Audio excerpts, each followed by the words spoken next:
I think the pronouns were they, them, zizzer. What did you just say? Sibzer? What? That's what I sounded like.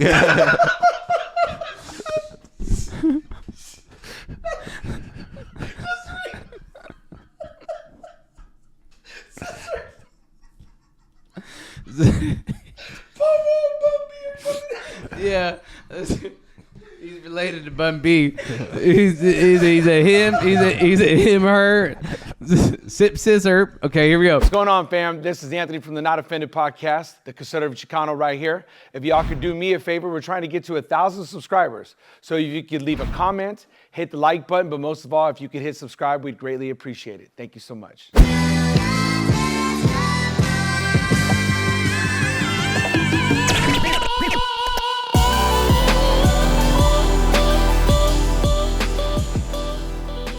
Hey, welcome to Not Offended podcast. It's your boy, Anthony, conservative Chicano. I got my guys in the house. We got the bishop, we got the token. And I want to thank everybody for liking, subscribing, leaving a comment, sharing. I greatly, greatly, greatly appreciate it. So just continue to get the word out there. We got a lot to cover on this show, but first things first, we got to get it popping right here. The Home Depot question. Will you eat food, or what's some food you saw at Home Depot? My homegirl SB chimed in. She said she was at Home Depot one time and they were selling pozole. She goes, "That's a hard pass. I'm not eating the pozole from no Home Depot parking lot." That's you know so what? Gross. You know what? Hold on. To my defense, to her defense, to all of our defenses here, I'm gonna have to agree with that. I'm not doing pozole in a parking lot. So, but everybody was chiming in. There's a limit, huh? There's a standard. I mean, there's a limit for me. We had a lot of people chime in on when the kettle corn person is out there. You got to stop to get some kettle corn. And you know what? I'm gonna have to agree with that. I'm gonna have to agree. But you guys are right again. You guys are like batting 1,000 over here on your accuracy. Most people said they're not doing Home Depot food. Does that surprise you? No. Why? Why does that not surprise you? Because it's in Home Depot parking lot. It's not Home Depot food. It's Home Depot parking lot food. All right. Well, they did try to sell me some oranges a few different times the other day. Those oranges are the best. And I love it how they initially asked me in Spanish, and then they're like, they correct themselves and like, oh, oranges. Well, sometimes they'll have some samples out there. They'll slice it up. You want to try one? Oh, I've yet to have it. Yeah. Have you guys had slices at? I haven't had that. But that was in the Vaughn's parking lot. So Vaughn's. You know, Vaughn's is bougie though. You always get the good stuff at Vaughn's. Yeah, I mean, I'm surprised they're not just sampling other food out there. Like that's Vaughn's. But at Home Depot, they had 2 tamale ladies out there. Oh, they hustling. There was they 2 competing. out there. Did they and fight? One lady was decorated. Her car was decorated and all nice. Really? We pulled up on. Who was with me on Friday when we pulled up? They had a barbecue pit out there. Yeah. Yeah, that's when there was 2 ladies was out there. Oh, I parked farther away than you. So by my truck, there was a lady selling tamales. Then the front, there's another lady selling tamales. Oh, we 2. And then in the middle was a guy with a smoker. Oh, so okay. It's food wars. That's what I was thinking. Okay, would you eat some barbecue food from the Home Depot parking lot? I would be more inclined. Because you know the food's getting cooked. Yeah, because I'm watching them cook the food. What about you? Probably not, because probably it'll cost too much for me to get some food in the parking lot too. Yeah, I bet you that price is high. No, that's a good point. That's a good point. Okay, we didn't say we were gonna buy it. You said if you'd eat it. He touched your point right there. Yeah, would you eat it? You knew I wasn't gonna buy it. That's true. Maybe. Okay, maybe. All right. Well, I tell you what, I've been thinking about all this food, and I'm still going back to y'all don't have good soups, man. I don't know what's a good soup, and you, your people don't eat soup or what? Nobody's chimed in on some soup. So am I the only one who's got good soup or what? Okay, what about Olive Garden? That's Italian. You ain't Italian. Oh, wait. Are we doing shades? We talked about shades. Where were we? We talked about shades of white. And we even said, man, if Mike was here, he'd have a comment. What were we talking about? We saw something, and the whites didn't look right. And I go, man, this is like a shade. And we looked at each other and goes, where's Mike when we need him? Wait, so what are we saying here? My wife makes that soup. I eat that soup. What's that? The one from Olive Garden, the Zupa something. potatoes and Yeah, sausage, see? kale. Nah, I don't eat that stuff. Yeah, she puts a lot of kale in there, unfortunately, but Who's it's that? good. My wife, but it's amazing. It's good. Your wife cooks a lot of stuff good though. She Yeah. crosses all. Yeah. She crosses all that. I think Elaine makes that too really good. It's good. Yeah, I don't. Yeah, I'll pass. I'm not. Nah. So, but Italians aren't white. This is tricky. So who? So who do I get? but I get like I get the Russians. Do I get the Russians? Because I don't want the Russians. It's probably because you're in California, you just get to be white. If you I go to don't New know. York, you get to be Italian and all that stuff. He brings up a great point. No. Just like every Latin person here that's Mexican. Every Latin. Yeah. Look, you're either black, white, Or just Mexican, or Asian. Well, when you go to LA, there are some Chinese people. You notice, like, hey, they look different. those are Chinese.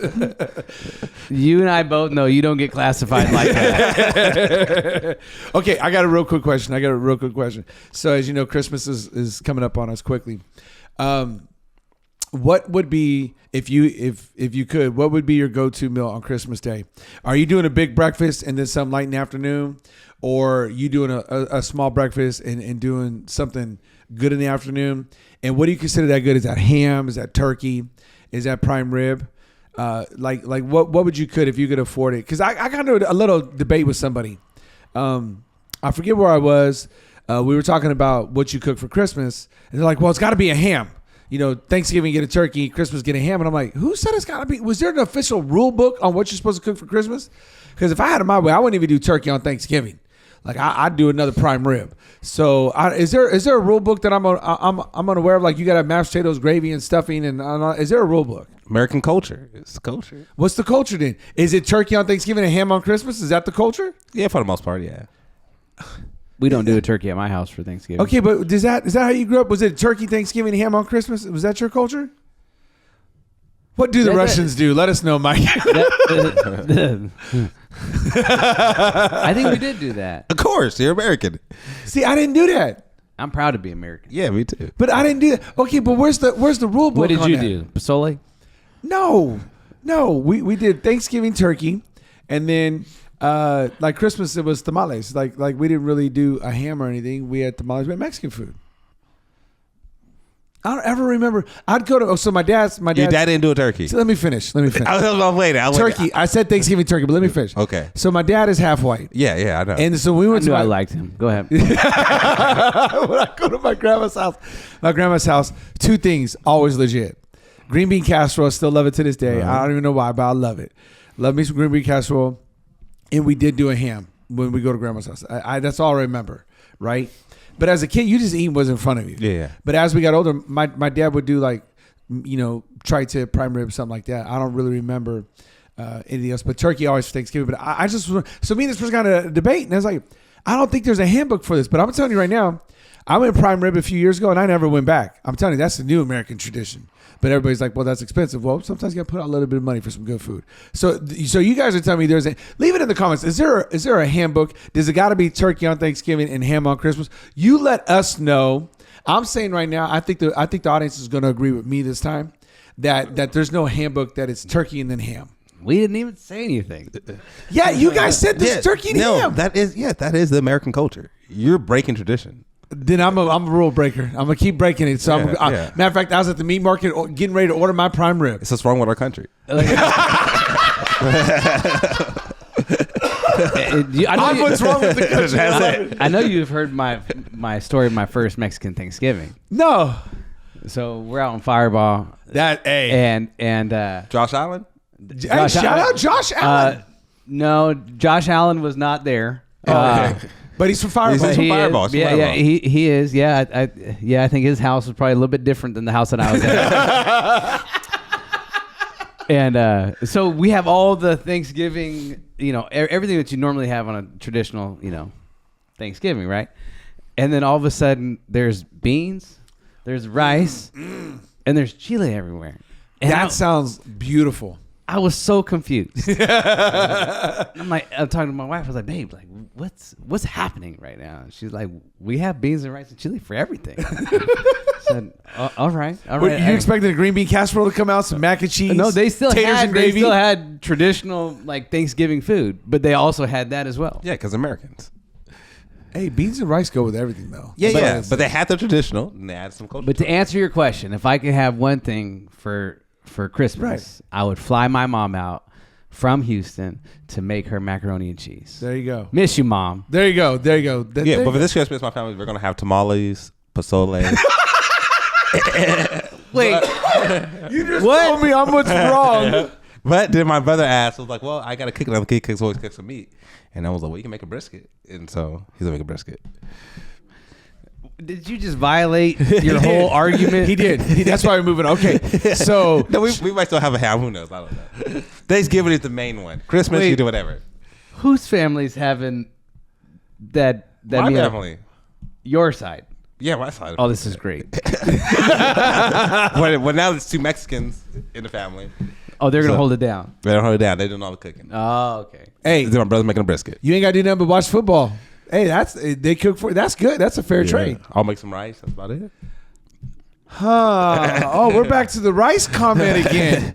Are you That gonna, Mexican rice. Oh, okay. I was gonna say, are you gonna bring some so Mike and I can be the judge on how wonderful your Spanish rice is? No, I already told everyone this. I went and made it, and it tastes horrible. I didn't make it in a long time, and it tastes good. It's gone, huh? You lost the touch? Yeah. Hey, I'll tell you. I used to make some good Spanish rice, and I made it the last time, and it wasn't good. I don't lie about it. If it ain't good, it ain't good. He lost the touch. Hey, get to our comments. I want to get a shout out to my boy Joshua. Josh from Lodi, you had a great comment. We're gonna read off the token here is gonna read off. Mike's got it for you. Run this comment back. Let's go. Joshua says, regarding last week, that prayer was baffling to me. I think it was the guy with the dangling earrings. Right? Oh man, yeah. It was. I think the pronouns were they, them, zizzer. What did you just say?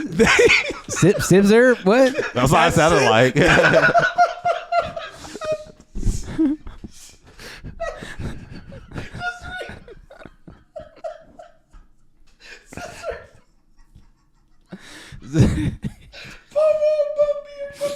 Yeah, he's related to Bun B. He's a him. He's a him. Her. Sip scissor. Okay, here we go. Joshua said that prayer was baffling to me. The way he demanded. This is supposed to be like. This comment is supposed to be serious. I know. I'm trying, bro. You. Zizzer. Okay. Okay. That prayer was baffling to me. The way that he demanded an answer from God for the injustice, quote unquote, injustice he was upset by shows who he truly worships. The progressive Christian movement is really a worship of self and not their transcendent one. That was in quotes. I pray that the people in that video would discover the true Jesus and commit their lives to him, not their own cultural desires. Oh, that's good. I think he brings up a great point about progressive Christianity. And that has been a movement that has been probably in full swing now for the last decade. Started with the whole deconstruction thing. And I couldn't agree more with what he was saying about the progressive Christianity and how it is moving people away from a gospel-centered gospel.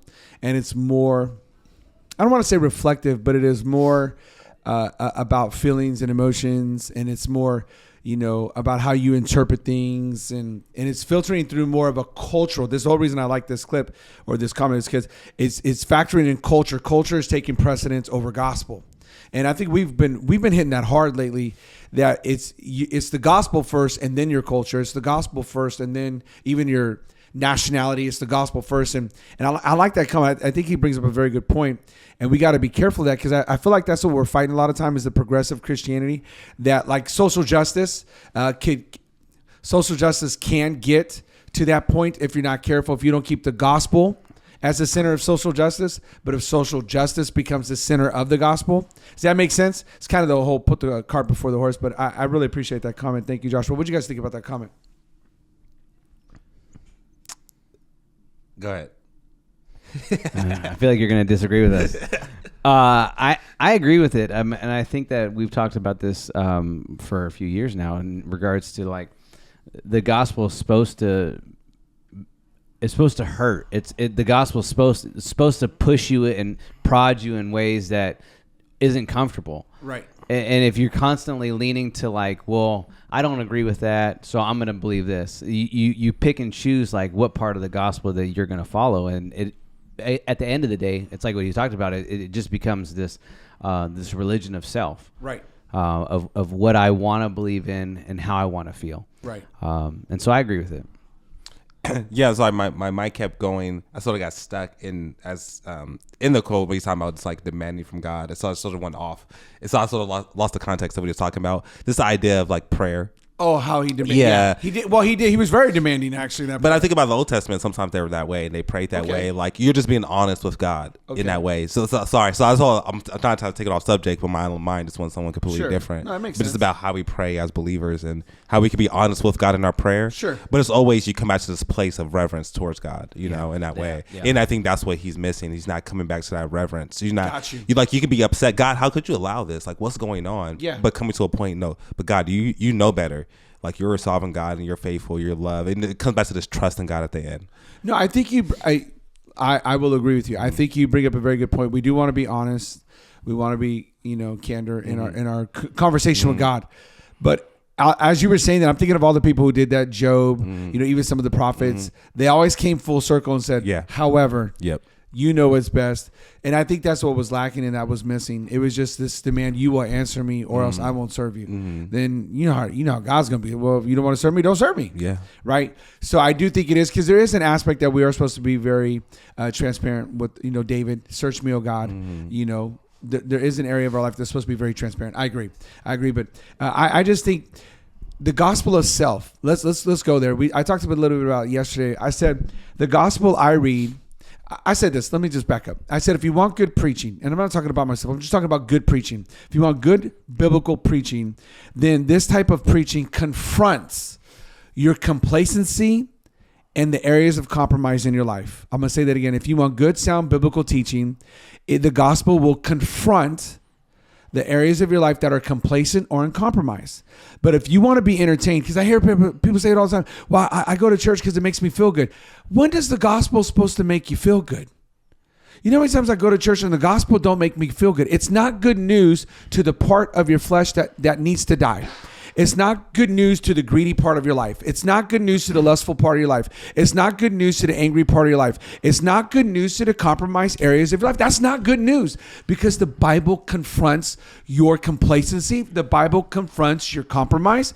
The Bible confronts your flesh, your hedonistic ways. And we got people like, well, I just want to go to church and I just want to be encouraged. If you want to be encouraged, watch a Hallmark movie. If that's what you really want, get you a bucket of popcorn, spend $8 or $10 at the movies now, go watch you a feel-good movie. But if you want to transform life, get underneath solid biblical preaching that preaches the unfettered, unfiltered gospel and watch God transform your life. That's all I got on that.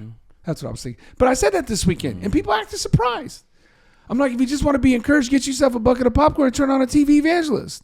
But I think that's what oftentimes what we see is that people get frustrated in their life, like they don't see the change that they want, and it's oftentimes because they don't walk out when it gets rough, or Right. when you get that pushback. Right. When the gospel does confront you, you don't obey, and because you don't obey, nothing changes. Right. I mean, that's like for people who are like true Bible believers, not like Slick Willie last week with the little thing of hearings. Yeah.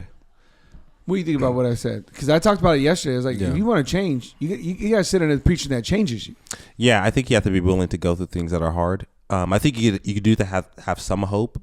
Like, okay, why am I doing this? Like, why am I going through all this? And remembering why, like reminding yourself, encouraging yourself in the Lord and really understand and seeing those good things. Sometimes, it talks about it before, it's like having other believers around you, maybe people who are younger in their faith, to see, they can see the goodness that you're missing now because maybe you're going through a hard time. Right. And have those people around you like, no, this is worth going through. This is worth me challenging because this is the end result of it. And reminding yourself of that, because no one wants to go through hard things just to go through hard things. Right. But it's like, man, if this is what God's calling me to, I Right. trust in Him that, hey, at the end result, there's gonna be something great. Right. I mean, that's why we do what we do. A lot of times it's hard work, and it's like, man, well, you ask yourself, why am I doing this? And you remember, like, the families and the lives are changed. It's like, okay, that's worth it. God is a lot. God is using me to bless other people in this way. I want to throw something. I agree. I agree with both of what you guys are saying, but I want to throw something out there. Just thinking about this, right? We just came out of pre-COVID, before 2020. It was all about platforms.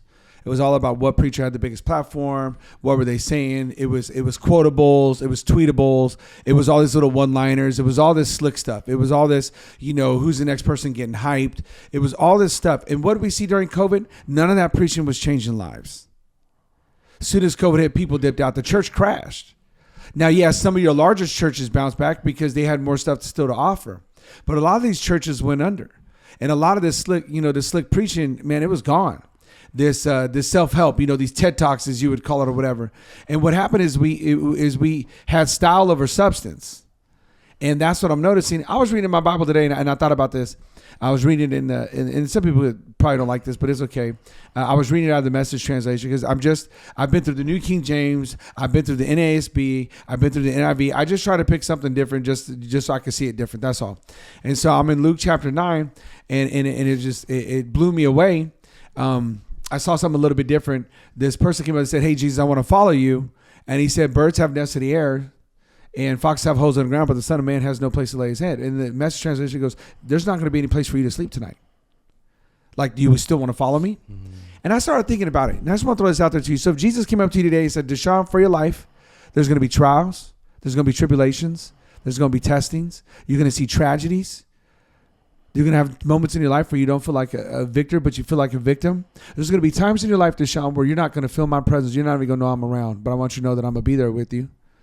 Would you sign up for that gospel? Yeah. Well, it's simply because I believe it's true. Okay, but will most Americans sign up for that gospel? Most Christian Americans right now filling the churches, they signing up for that gospel? Hey, you know what? You're not going to get that job. You're not going to get that promotion. One of your kids is going to go wild and out. Your marriage is always going to be rocky. That's what Jesus was basically saying.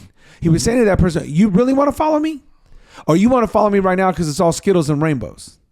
You want to follow me right now because you see me raise the dead? You want to follow me right now because you see me feed the 5,000 with a fish fry? You want to follow me right now because you're able to see me, walk on water, calm the seas, calm the storms? You want to follow me right now because I explain things about the kingdom of heaven that you've never heard in a way, in some type of revelatory way? Is that why you want to follow me? Because I'm going to tell you right now, if you follow me, it's going to cost you everything.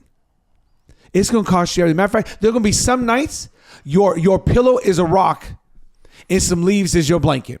There's going to be some nights where people are going to want to kill you, and you're going to spend all night running away from those who want to kill you. You're going to be lowered down a 3-story wall in a bread basket. You want to follow me?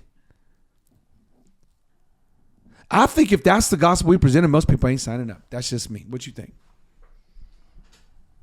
What do I think about myself, or what do I think about others? What I think about others is, I think that the way that we present it, if you were to present it like that, that's a hard word to take in.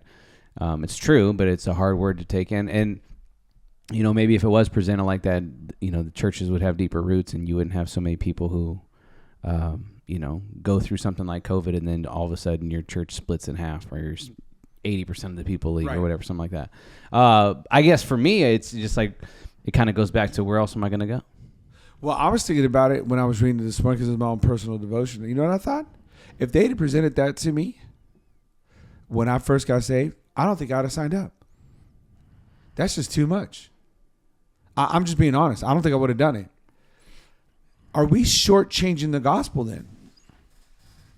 Are we shortchanging the gospel? Should we be preaching more of that, or is this just something you take in stages?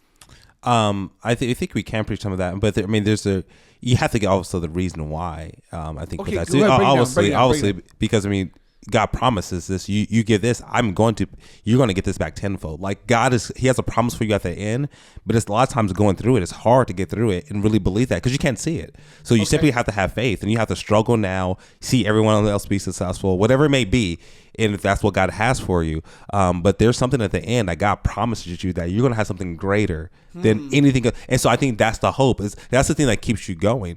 Because, I mean, that's what brought me back to Christ was the idea of that I can't just live out of fake faith. Okay. Like I'm going to have to be willing to give up my everything to follow him. The things that people don't know that I give up. There's people don't know all the stuff I've given up. And that's not for everyone to know. It's like, no, cause this is my personal walk with God. That, no, I'm going to give up these things to follow you because I know at the end, no matter what I go through, I'm going to get something even greater and that no one else knows about, but he knows. And when I'm face to face with him, I can say, he will see me as like, well done, I good and faithful servant. And then when I'm there, I'm not going to care about what anyone else thinks about me in this moment. Gotcha. In that moment, it's like, man, God, this is what I gave up for you. And he's going to reward me accordingly. And it's like, do you trust that? Do you really believe God is faithful to his word? He's faithful to actually come through on his promise. Yeah. And that, to me, that's what it comes down to. Okay. Because then people are willing to give up anything for it. I mean, I think I see that with you all the time. And that's one of the reasons I follow you. I think you're willing to give up anything to follow Christ because you believe that in the end, God's going to reward you in a great way for giving up. And people have to be willing to do that for themselves. It's not for the pastor. It's not for your family. Right. People may not reward you. People may not pat you on the back. When we should, as believers, take care of each other. But it shouldn't be for that purpose. No one might not see your good works or not care about your good works, but you're doing it to the glory of God. No, I totally agree with you. No, I think everything you just said, was spot on. I guess what I'm asking is, okay, this is what I'm asking. If we're to do percentages, I like talking about opportunities yesterday, like opportunities to be a believer, be salt and light. I'm just asking, as I was reading my Bible this morning, right? What I was telling you, Luke 9, I'm just asking if we could put a percentage. I feel like we do have to bring what Jesus was saying and the heart of what he was saying as far as like, hey, there's going to be times when you're serving me, there's going to be no place to lay your head. You're going to probably miss a meal. How much percentage should we be preaching on that? If this is 100% of the pie, right? Should we be focusing on the trials and tribulations of a believer? Should that be 25% of the preaching? I guess what I'm asking is, you don't really see those sermons, is what I'm saying. And I feel like that's made us soft. I guess that's what I was getting to. I feel like because we're not preaching the full gospel, Americans have gotten quite soft. Like, would it really hurt you if God didn't feed you today? Or could you just, are you going to make it? Does that make sense? I guess that's what I'm asking myself as a pastor, as a leader. Like, should we be working this in once every 5 or 6 weeks? Like, hey, it's not going to go your way. It's not going to work out. You are going to have a tragedy. You are going to have a trial, but don't worry, God's going to see you through. Does that make sense? I think I'm just working this out myself. Like, how much should we really quantify this? Like, should it be worked in there? Does that make sense? I think it should be worked in there, especially for new believers, because I think new believers would come into church and depending on like how the gospel is presented, they're leaving with an expectancy. Got you. Right. So, I commit my life to Christ. I'm going to have an expectancy of like what it's going to look like moving forward. And if you have a false reality of what life is going to look like moving forward, then when those troubled times do come, if you're under the impression that because I left my old way of living, I was going to have this life, and then that life that you were expecting doesn't happen, I think that's when you start to see people go, sideways, and I'm going to walk away from Christ. What are you going to piggyback off that? What I said? No, I think we should. I mean, I think it should be planned in that way. I mean, I was thinking this about like my kids. I was like, man, I need to make sure that I don't have soft kids. Like my kids need to be able to take on the world. Like, because the world isn't fair. The world isn't. They're going to come at you. And so I think as believers too, that we should be tough. Like we should be able to fight through stuff and go through stuff and actually make it out. Not let anything just break us that happens in this world, because we're going to go through tough times. But we have this hope that no matter what, Christ is going to be with us and he's going to see us through, even if it's not until we die. You're going through something and death's going to come to your door. Cancer might come. And it's like, no, I still trust God to the very end, knowing that he's going to stay faithful to his word. And I think it's so encouraging when you see people who do walk that out, who do go through the troubled times, who do go through the cancer treatments and things like that, and it doesn't work out for them. I think that as believers, like you should rally around those people because A, of what they're going through, but then also B, like it strengthens your faith. To see somebody like really live out their faith, knowing that they're not going to get healed on this side, that they're going to die of cancer, and for them to still love Jesus, profess Jesus till their last day, like that's amazing to watch. The reason I bring all this up is I want to show you something. I want to show you a clip. It may just be an article. I'm going to take a look right now. But I don't know if you guys are aware of this, but in Ohio, there's a Satanic Club. Are you guys aware of this? And the judge just ruled that they're able to meet. But I'm going to show you this clip right here. Okay, so here it is. Pennsylvania School District must allow club run by the Satanic Temple to operate. Federal judge rules. This is the latest legal victory for the Satanic Temple, which operates the after-school Satan Club in schools where religious clubs are introduced. Founded in 2013 by Lucien Greaves and Malcolm Jerry, the Satanic Temple have been at the center of numerous recent court cases, including the most recent one out of Pennsylvania. Last Monday, a federal district court ruled that the Saucon Valley School District must allow the after-school Satanic Club to meet after officials attempted to ban the club from their school. It says this. The American Civil Liberties Union, ACLU, filed a lawsuit against SVSD in March, alleging that the district violated their First Amendment by revoking the club's permission to meet at the Saucon Valley Middle School in Hellerton amid public pressure. The ACLU applauded the decision on Twitter, calling it a victory for free speech and religious freedom. June Everett, campaign director of the After School Satan Club, told The Hill the club has captured attention of parents seeking alternatives to religious clubs and activities after school hours since its first rolled out in 2020. That's kind of when things started blowing up, Everett told the outlet, and I anticipate that every year moving forward is going to be busier and busier. Despite the temple's name, students participating in the after-school club do not get proselytized or engage in devil worship, according to this website. Instead, the club focuses on science, critical thinking, creative arts, and good works for the community, while encouraging participants to have a good time. So, are you surprised? According to this person, the club's getting bigger and bigger and bigger. Are you surprised, first off, at the court's ruling? And are you surprised that lots of kids are flocking to the Satanic Club? I'm not surprised at the ruling. I actually don't know how I feel about the ruling. Go ahead. I'm listening. Because if they don't allow them to meet, then they're going to probably play the same card and not allow, FCA to meet. I mean, we saw that. We saw that locally. You bring up a good point. You had a school district here. I believe this is how it went down. That they didn't want a group like this. I was at that board meeting. And so they said, instead of having the blowback of that, we're just going to say nothing. Correct. Nobody can meet. Correct. And I'm definitely not surprised if you believe the numbers, what they're saying, them growing, especially if they're hiding it with it's about science and it's about creative arts and things like that. So what about you, Bishop? How do you feel about the ruling? And then what do you think about the club getting bigger and bigger? Man, I don't know. I mean, I would say, like, for the most part, I always will agree with Mike. You sort of got to let that, freedom, that our country stands on, happen. But it's like, man, I don't know. Like, at some point, if you're a Christian nation and most of the nations are believers, like, what point do we push back? What point do we say, like, you can't do this here? You can have a club outside off the campus, but no, we're going to at some point, we're going to put our foot down and, like, enough is enough. Like, you can maybe let the Muslim go in there. You can let these other faith, but you're not bringing Satan into our schools. At some point, when are you going to say, like, nah, we're done?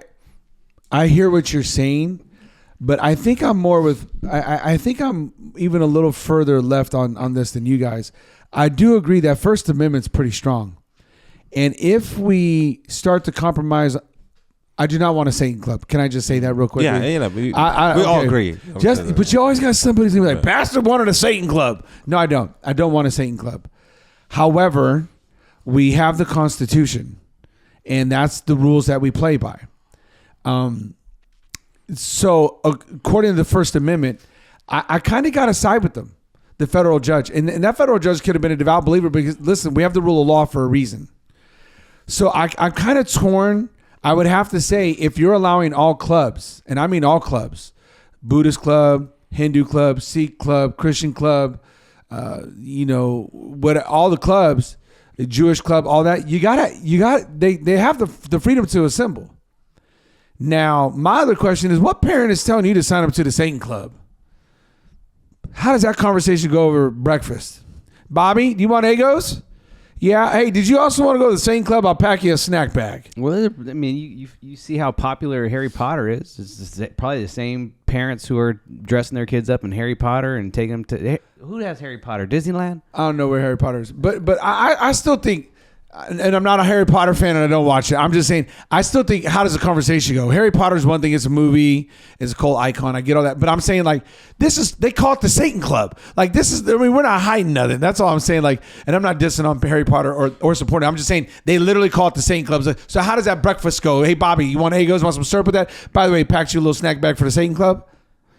Well, as someone who didn't grow up in church, I don't think that the weight that is put upon like a Satan club for a believer and the weight of saying a Satan club for a non-believer is not the same. Okay. I get where you're coming from. So you think that conversation is rather casual? Yeah. You want to go? They probably don't call it the Satan Club. They probably call it something like the Rainbow Club.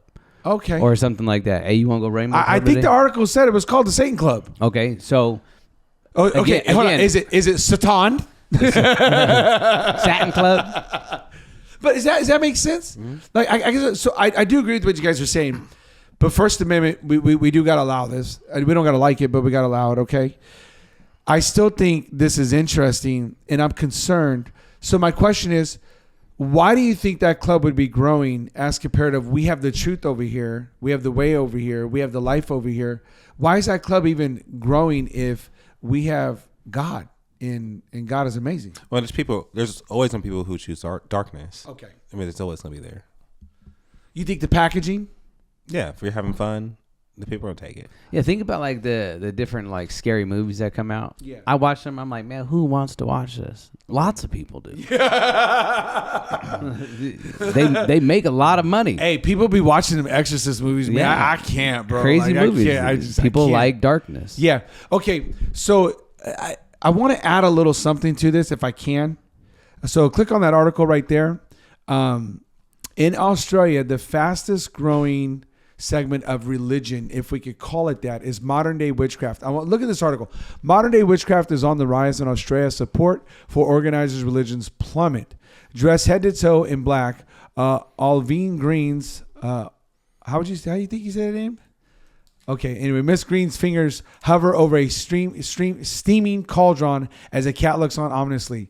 Candles flicker, casting eerie shadows on the wall. Incense smokes and spell books filled with mystical Arcanian symbols is laid open in front of her. I'll stop right there. So, by the way, they bring up your Harry Potter thing right here. It looks like a scene out of a Harry Potter movie with spells and all this. Is there a level of occultism? Is there a level of witchcraft that is enticing to young kids to think that you could have this spell to put a power over somebody, a love potion to make somebody love you, some type of spell to blind people or something? Is there a level of power that these young people are feeling enticed by that they could possibly come into contact with and do this wizardry type of things? Do you think that has anything to do with it? Yeah, I mean, we probably have all had somebody ask us, hey, if you had a superpower, what would you want? I want to be able to fly. I want to be. So there's this like. Hey, don't knock flying though, bro. That's real. That's real. Deshaun, what would your superpower be? I don't know. I mean, flying would be cool. But okay, where are we going with that? Go ahead. Yes. So like the idea of, I mean, we're some grown men who think that'd be kind of cool, you know? So true. Yeah. So for kids, like this is very enticing to think that like I could do that, you know? Like why do you think not all, but lots of like little kid movies have magic in them? Okay. Because it's like to make you taller, prettier, you know, Cinderella, stronger, right? Yeah. Something like that. Like, and so I think it's very enticing for kids. You agree? You think that's why it's on the rise too? It's sort of enticing to the kids. Yeah, and also I think another aspect of it is being part of a group. Oh, okay. So if you have a group of people you can fit in with, and they accept you, like you're gonna go there. It doesn't matter what it's called or what they're doing. I got to do that to be part of this group. I'll do it. Can I add to this? So you got the element of they're out in the open about it now. There's something about this occultism that's enticing. Could I also, if I could I say their packaging is better? The way they package this stuff is better? And before you give a comment, I want to show you this clip, and this will tell you exactly what I mean right here. Every Christmas, something magical happens Dear Santa. when a kid sends a letter to Santa. But Liam To Santa. is a crappy speller. This looks like fun.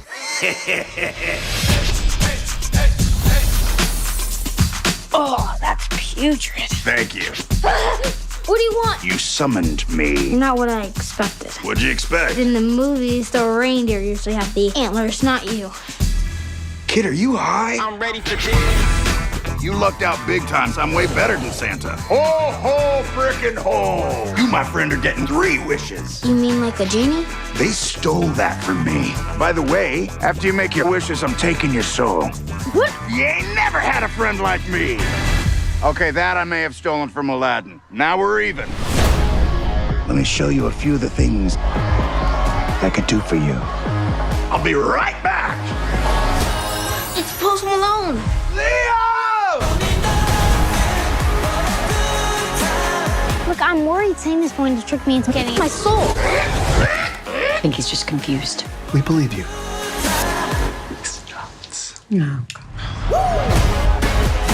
Yo, down here! What are you waiting for? Go make a move! Sue me, I'm thirsty. I tried everything. That kid's incorruptible. What about doing something out of kindness? I don't even know what you just said. I mean, I know all the words, but I just never heard them in that order.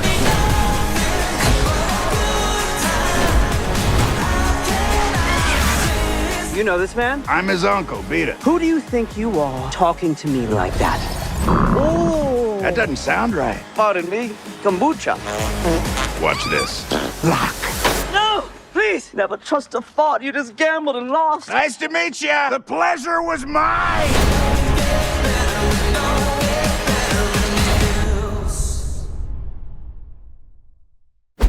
And that last part was kind of funny, though. Okay, what is the packaging better? Yeah, they're trying to make it better. I mean, they're trying to make it a Christmas movie. They're making something about Jesus. How about that for timing, huh? What? I don't even know what to say. I'm just telling you, like how many Christians are going to take their kids to go see that movie? There will definitely be some. A lot of people who go to church. That's what I'm saying. How many people who go to church go watch that movie? There's a full-on pentagram in there. Oh, yeah. And then, okay, you notice the theme is always the same with the devil? Power, women, money. It's always the same. Yeah, it's all hedonistic. Mm-hmm. But I think one of the things that they try to do with something like this is they try. I think most people would watch this and go, "Oh, that's not real." Like that's kids, harmless, right? Yeah, like that's not real. He's trying to teach the devil how to be kind. There is no redeeming the devil, and so it's like this is fake, right? And so they're trying to get it to the appearance of like there really isn't a devil. There really, there. But really is he fake? He's fake. No, but is the devil fake? No. Does the devil want your soul? Oh yeah. There's so many elements of truth in that people are going to miss. Yeah, well, so that's why there was so much truth that was said, but you would. Does that make sense? What I'm trying to say? Yeah, like just there for the laughs. And then you totally discount all of it, like, oh, none of it's real. So that if you were to read the Bible, like, oh yeah, no, that's fake. I saw that in that silly Jack Black movie. So I'm going to go out on a limb here. You guys aren't taking your kids on Christmas Day to go see that? Heck no.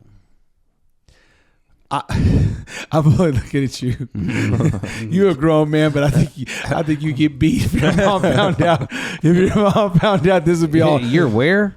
Yeah. No, but it's the packaging. Yeah. I'm telling you, it's the packaging. I mean, how many of those lines were we laughing at? Like, that's just Jack Black. I mean, we all grew up with Jack Black, so we've seen him in so many different movies. Even like the little bike thing at the end. Yeah. Like, Well, the thing is, a lot of that is funny. Exactly. It's packaged. The humor, the little innuendos.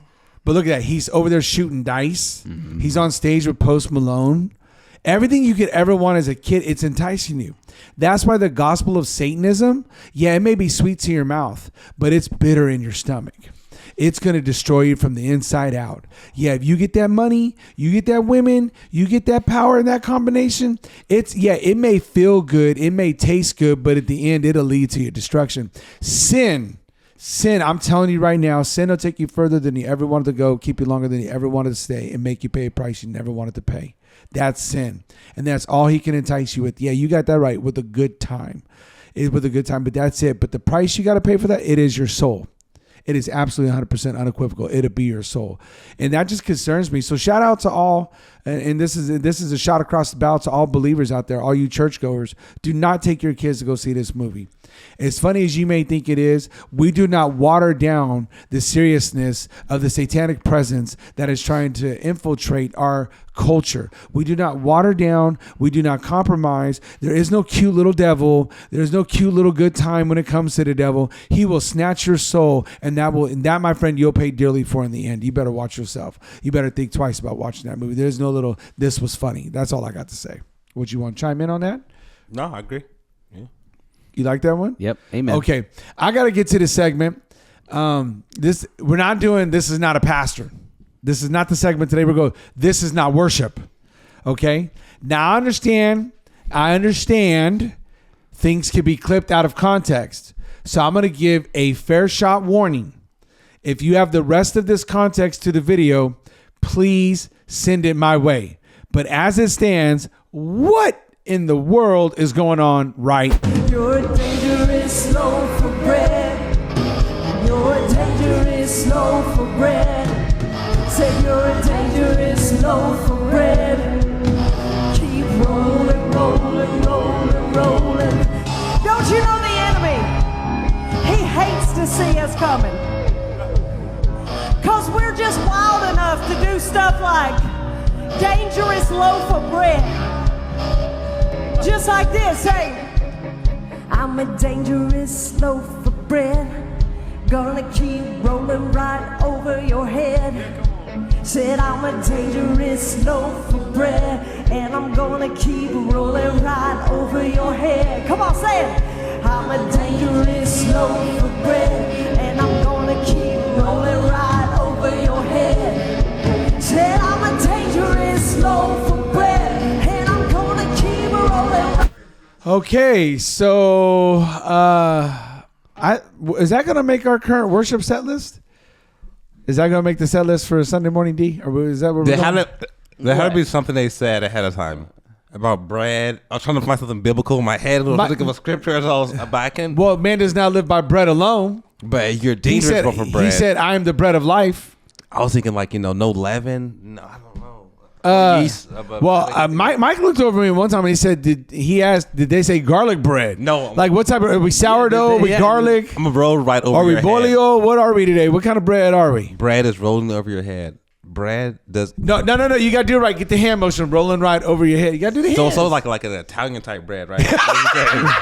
It's round. It's not like a baguette? Yeah. So I wouldn't know. I would know. They're not white. I don't know. What's a Russian bread? What's a Russian bread? They look Russian. Okay, what's the Russian bread, though? Help us out, Mike. What's the Russian? People are going to think I'm really Russian. I know. That's funny. Are we doing too much? What are they doing?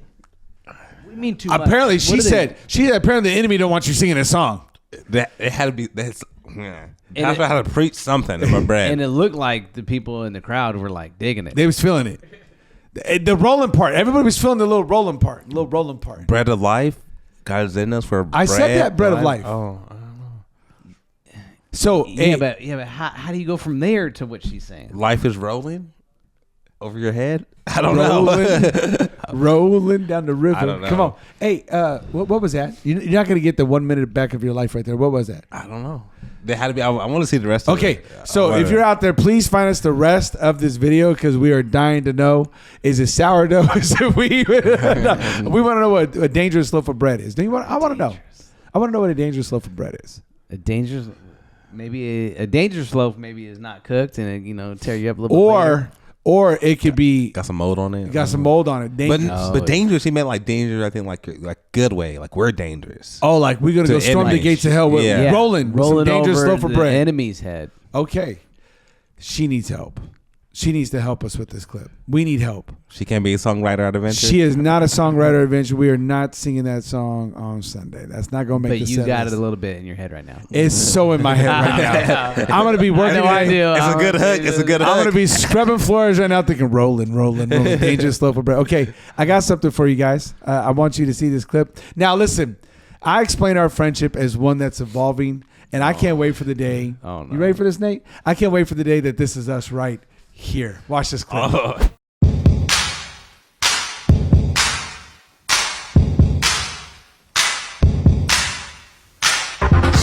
music, slick DJs, fog machines and laser rays.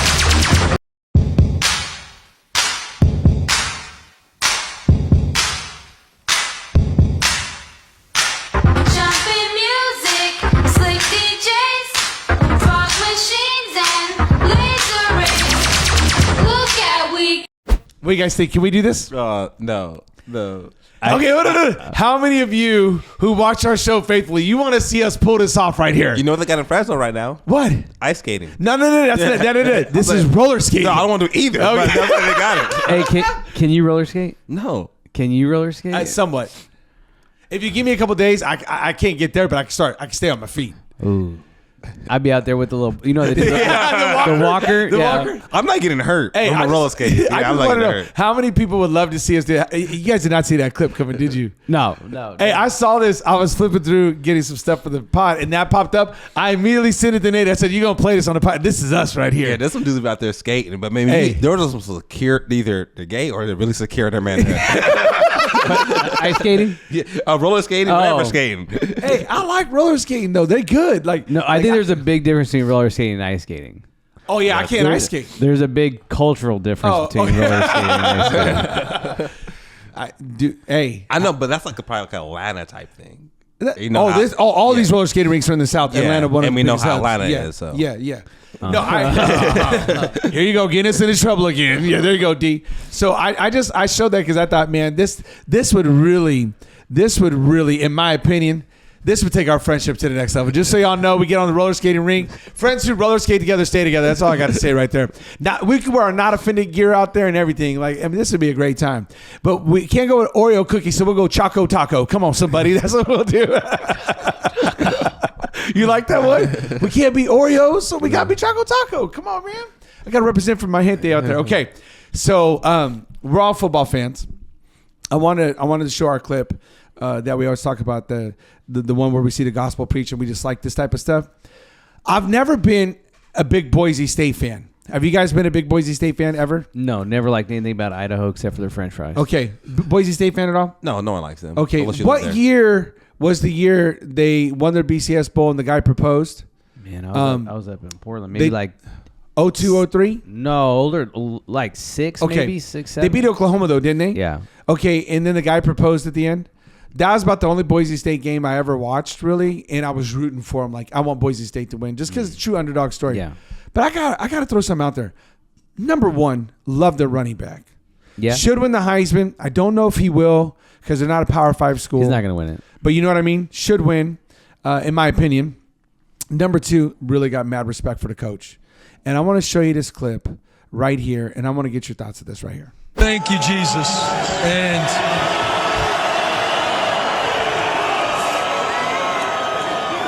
I mean, Jesus deserves all the glory. I mean, we serve a champion. He died on the cross, but he rose again 3 days later. That's the God I serve, man. Anything's possible. And our players, they don't run from hard work.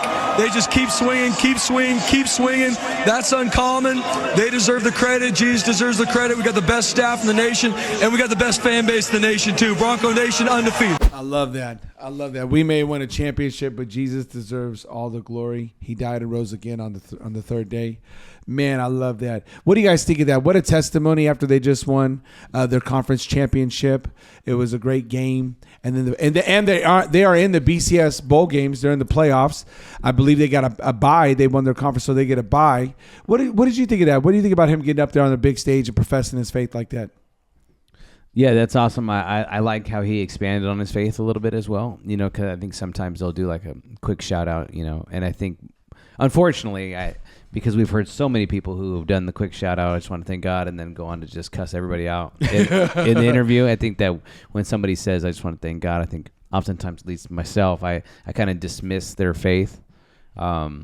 Whereas, I mean, I shouldn't, but I think I do. But when you have somebody who continues to, I mean, he didn't talk for very long, but it was effective. Yeah, but he definitely said more than, you know, just shout out to God. So I thought that was really cool on his behalf. I don't know who this guy is. I like him though. Yeah. What about you, Bishop? What did you think of that? Yeah, no, it's cool. I mean, when you feel like you have opportunity or feel like you need to, you should do it. I mean, obviously he has to, and he probably does. So I'm not telling him what to do, but lives down in front of his team. Sounds like it. Yeah, because obviously you get up there and say that, and then I mean they know if you're fake or real. So yeah, I appreciate it too, because I feel like God is the one who gives us a platform. You know, kingdoms rise and fall at his behest, right? At his will. And I think when God elevates you to such a stature like that, it's important that we use that moment and that time to give all glory back to God, because the truth is you could get bumped in the next round in the football game, but your faith is going to live on. And so I'm really happy to hear him do that. I'm really happy to hear him say that. And I just like how can I add just two other things? I liked how he complimented his players. And he said, hey, these guys work hard every day. In other words, this didn't just happen because they were Christians. No, they worked for it. Mm-hmm. Number two, did you notice he shouted out his staff? We've got a really good program here. And then he said the fans. I just think that just goes to show you he lives out his faith. That just goes to show you this isn't just something he's saying because the cameras are in front of him. This is something he walks out. This is something he lives out. And so that really, really excited me. And I was blessed by it. So I want to close with this in mind. If there's a student out there struggling, if there's a person out there who works at a store and they're struggling to share their faith openly or to walk out their faith openly, right? So let's just say, I don't want to say they're a closet Christian, okay? Because I don't think they're a closet Christian. I think they're a hesitant Christian. Like, hey, I'm trying to figure out what my boundaries are. I don't want to overstep. What helpful hint would you give them to walk out their faith in a more public, not demonstrative, but a more public display? What advice would you give them to walk their faith out, whether it's the job, school, or even in their own family? What kind of advice? How would you coach them up if I can? This guy obviously is very polished. He's been doing this for a while, right? But I'm talking about that person who's kind of new at this. Like, what just kind of encouragement would you give them? You ready for this, Bishop? This is a good question. So how would you just encourage them to do this? Whether, like I said, work, school, family, doesn't matter. Pick anyone you want. But what's some encouragement you give them? I mean, to me, I think one simple thing that you have to get over is not being afraid of rejection.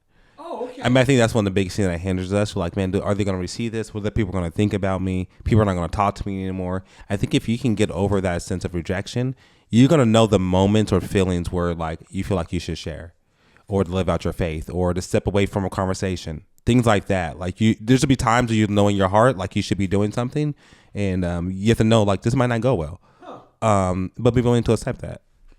That was good. What you got? Yeah, if there was a process, I would say that maybe is like step 3. Okay.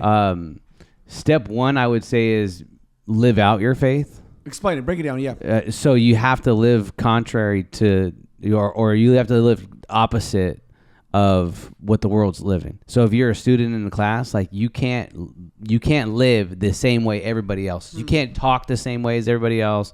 You can't treat your teacher the same way as everybody else. You can't bully kids in class like everybody else does. You have to live opposite. Because once you start living opposite, then people start looking at you and wondering. Right. And then the second thing is you have to be willing to share. And when you're willing to share, you start to pray about opportunities, because the opportunities always come. Like you were talking about this yesterday in opportunities. Like I do my hardest to make sure that nobody at the gym knows I'm a pastor. Okay. Because those opportunities come few and far between when they know you're a pastor. Okay. People they like try to stay away from you, or they try to be somebody they're not around you. So I try to make sure that people don't blow my cover. So if you're there, don't blow my cover. And I just ask the Lord, like, hey, give me opportunities to share my faith. And they always come. Somebody's mom has a heart attack or all these different things. And the opportunities will come if you're willing. But you have to live it out, because once those opportunities come and I am willing, if I'm living something completely opposite, they're not going to listen to me. They're not going to be like, oh, you pray? Right. Like I just seen you, looking at so-and-so or talking about so-and-so. Like they're not going to listen to me. So I've got to live out my faith. I got to be willing and then get to what Deshaun was saying. Man, all that. Man, y'all should be taking notes on that. That was all bars. That was fire right there. So I want to leave you with a quote. Methods are many, principles are few. Methods always change. Principles never do. I'll never forget when I first heard that quote. I was at a Summit West conference in 1995 right over here in Milpitas, and Wayne Cadero said that. I'll never forget it. And if Wayne Cadero didn't say it, somebody who looked just like him did, because I was at that conference and I'll never forget that quote. Let me explain this. To all the believers out there who are trying to take that first step, learn biblical-based principles. Don't learn methods, learn biblical-based principles. If you will abide by and live by those principles, you will stand the test of time. Where I see people failing and falling is when they're not principle-based. When they try to be more pragmatic, or they try to be more cultural, or they try to be all these different things. You need to know your biblical principles, and here's why. Because the truth of those biblical principles will sustain you in the long run. You can always fall back on the truth of those biblical principles. They will outlast any trend. They will outlast any tweet. They will outlast any cultural thing. They will outlast any viral moment. Those principles have stood the test of time since Jesus articulated them. Those principles have stood the test of time since God gave them in those 10 commandments. Those 10 commandments were standing then, and the 10 commandments are still standing now. And if you follow those 10 commandments, they'll still do you right. They'll never do you wrong, because those principles are founded in truth that is unwavering, uncompromising. So I would say to all of you, if you really want to go public with that faith and stand strong, not in a demonstrative way, but you can even stand strong silently based on those principles. Hey, I will not participate in that because as a believer, God asked me not to, and I want to obey him. Hey, as a believer, I will not do that because God asked me not to do that. This is so important. Most people will fall for lack of principles instead of rise to their principles. But if you stand strong, God will prove you right in the end, because his principles are firm and they're a strong foundation that when the winds blow and the rains come, you, my friend, have been founded and built upon that rock, and you will be all right. This has been the Not Offended Podcast. Peace. We're out. This is Anthony from the Not Offended Podcast, the conservative Chicano right here. If y'all could do me a favor, we're trying to get to 1,000 subscribers. So if you could leave a comment, hit the like button, but most of all, if you could hit subscribe, we'd greatly appreciate it. Thank you so much.